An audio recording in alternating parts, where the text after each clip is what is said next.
The Kugelpanzer ball tank is perhaps one of the rarest and strangest armored fighting vehicles built. Only one example of this reconnaissance Rollzeug rolling vehicle was captured by the Soviets, and it survives today as part of the Kubinka Museum's collection of German armored vehicles. The Kugelpanzer is listed as item number 37 and has been painted over gloss white.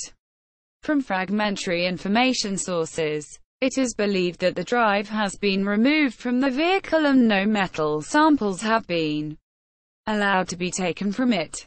The history of the vehicle is unknown, as no documents were found with it and the vehicle had no clear markings. Known facts. Only 5 firm facts are available. The Kugelpanzer was a light reconnaissance AFV.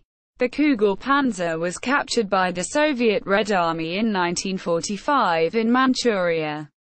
The Kugelpanzer was plated with only 5 mm of armor on its hull.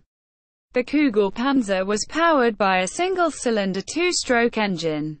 The Kugelpanzer was operated by one person. See also media related to Kugelpanzer at Wikimedia Commons. Wunderwaffe. Monowheel.